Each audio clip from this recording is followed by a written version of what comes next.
On Sunday, November 17, 2024, a monitoring screen in Lithuania shows a route go dark. The line runs under the Baltic Sea. From Sventoji to the Swedish island of Gotland, someone checks the connection again. Nothing comes back. One day later, a second cable fails, this time between Finland and Germany. 2 cuts in less than 24 hours. A Chinese bulk carrier is moving through the same sea. This is how a cable break turned into a Baltic war scare. The first cable is called BCS, East-West Interlink. It is not a famous name. Most people will never hear it unless it stops working. It is about 218 km long, or 135 miles, and connects Lithuania to Sweden through Gotland. For Lithuania, it carries a serious share of international data traffic. When it goes down on Sunday morning, the internet does not collapse. Networks are built with backups, traffic is rerouted, customers mostly keep scrolling. That is the strange thing about undersea cables. When they work, they are invisible. When they break, they become geopolitics. The second cable is bigger. Sea Lion 1 connects Finland and Germany, running from the Helsinki area toward Rostock. It is roughly 1,200 km long. Buried in some places, exposed in others, lying across a seabed that looks empty from above. At 4:04 a.m. finish time on Monday, November 18th, its operator detects a fault. Services over the cable go down. The location is in the Swedish exclusive economic zone, east of the southern tip of Öland, about 700 km from Helsinki. Now the coincidence becomes harder to ignore. One cable fails on Sunday, another fails on Monday. Both are fiber-optic lines, both are in the Baltic Sea. Both matter to countries that are NATO members, European Union members, or both. And both are damaged in a region already nervous about sabotage. The Baltic is not a normal sea anymore. Russia borders it, NATO surrounds most of it. Ships move through it constantly, carrying oil, grain, fertilizer, cars, timber, and things less clearly described on paperwork. On the seabed are gas pipelines, power cables, telecom cables, military sensors, and the soft underside of modern Europe. A war does not have to start with a missile. Sometimes it starts with a dropped anchor. European officials react quickly. Finland and Germany say the incident immediately raises suspicions of intentional damage. Germany's defense minister says he assumes sabotage. Poland and other governments warn about hybrid attacks. But the important word is assumes. No one has proof yet. Investigators start looking at ships. One name appears again and again. Yi Peng 3, a Chinese-flagged bulk carrier about 225 m long, had left the Russian port of Ust-Luga on November 15th. Ust-Luga sits near St. Petersburg on the eastern edge of the Baltic. From there, a ship leaving the sea has to pass between the cables. Islands, shallows, coast guards, and navies of northern Europe. At first, Yi Peng 3 is just another dot on maritime tracking screens. Then the dots begin to line up. Reuters later reports that the vessel's coordinates corresponded to the time and place of the cable breaches. Swedish police and prosecutors become interested. Danish forces keep close to the ship. By November 20th, it is sitting in the Kattegat Strait between Denmark and Sweden, with a Danish patrol ship nearby. Nothing looks dramatic from the surface, just a cargo ship at anchor, gray water, low sky, another vessel nearby. But below the waterline, investigators are imagining a very different picture. An anchor drops, the ship keeps moving. The metal bites into the seabed. It scrapes across mud, stones, and cable protection. Then it meets a fiber-optic cable, not much thicker than a garden hose, but important enough to move money. Emails, military logistics, government systems, and private conversations between countries. The anchor does not need to know what it is cutting. There had been a warning 1 year earlier, in October 2023. The Baltic connector gas pipeline between Finland and Estonia was damaged. Telecom cables were damaged too. Finnish police said the likely cause was a ship dragging a large anchor along the seabed.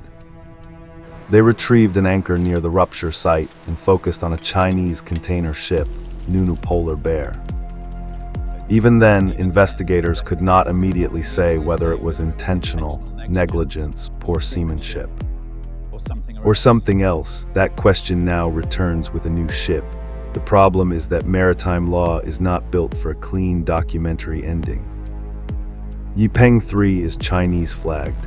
The suspected damage happened in Sweden's exclusive economic zone, not inside Sweden's territorial waters.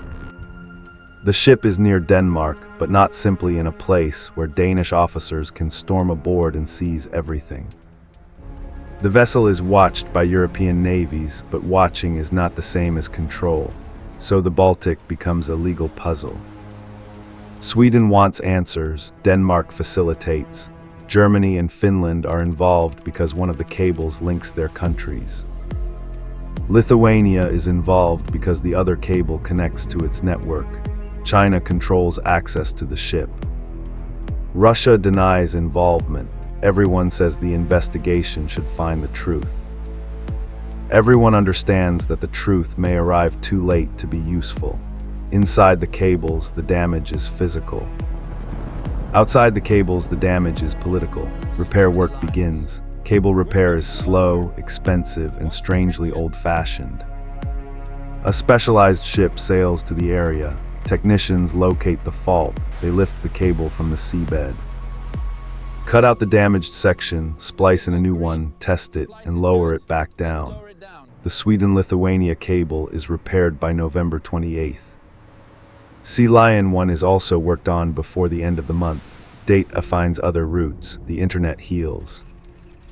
The suspicion does not. For more than a month, Yi Peng 3 remains in the area. It becomes a floating diplomatic standoff. Sweden asks China to cooperate. China says it is in communication with the countries concerned. Swedish officials want the vessel to move into Swedish waters for a full investigation. It does not. Instead, negotiations continue around a ship sitting in cold water, watched by countries that cannot easily touch it. On December 19th, China allows representatives from Germany, Sweden, Finland, and Denmark to board. Swedish police take part as observers. Chinese authorities conduct the investigation on board. Equipment is examined. Crew members are questioned. Documents are reviewed. It is progress, but not the progress Sweden wanted. Swedish police later say the actions on board were not part of the Swedish-led preliminary investigation. Sweden's prosecutor is not allowed to board. 2 days later, Yi Peng 3 moves again. This is the moment the story becomes less satisfying. And more important, if the ship caused the damage, was it an accident? Was it negligence? Was it ordered? Was someone on board pressured? Was the anchor really dragged across 2 cables? Was the vessel used because it was useful? Or suspected because it was convenient? Western intelligence officials from multiple countries reportedly became confident that the ship caused the cuts. But even they were divided on intent. That distinction matters. A careless anchor is an insurance problem. A diplomatic problem and maybe a criminal problem. A deliberate anchor is something else. It is sabotage with plausible deniability. It is a weapon that looks like a mistake. In April 2025, the Swedish Accident Investigation Authority says it cannot determine with certainty whether a Chinese ship intentionally damaged the data cables. No conclusive evidence of deliberate dragging. A separate investigation remains underway. That sentence does a lot of work. It does not clear the ship completely. It does not prove sabotage. It leaves the event in the space where modern conflict often lives. Not peace, not war, something in between. The Baltic is full of these gray zone objects, tankers with unclear ownership. Cargo ships with flags from one country, owners in another, cargo from a third, and routes useful to a fourth. Fishing vessels with antennas that do not look like fishing equipment. Research ships that linger too long over cables. Civilian infrastructure that armies depend on but companies own and repair. A seabed that carries the internet but has no police tape.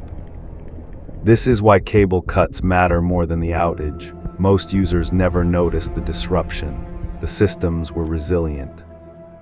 The traffic rerouted, the repairs were made, but every government watching understood the message. The next time it could be a power cable, or a gas pipeline, or several cables at once. It could happen during an election. A military crisis, a winter energy shortage, or the first hours of a war no one wants to name. Undersea cables are often described as the hidden highways of the internet. That is only partly true. A highway has signs, cameras, barriers, police, and witnesses. A cable has water above it, mud around it, and a line on a nautical chart that not everyone respects. It can be damaged by accident. It can be damaged by stupidity. It can be damaged by a state that wants everyone arguing about which one it was. The Yi Peng 3 sailed on. The cables came back online. The investigations continued. From the surface, the Baltic returned to normal. Ferries, bulk carriers, patrol ships, wind, rain, gray water. But below it, the map had changed. Every anchor was now a question. Every cable was now a target, and the next warning may not appear on a government screen. It may appear on yours. The next cable.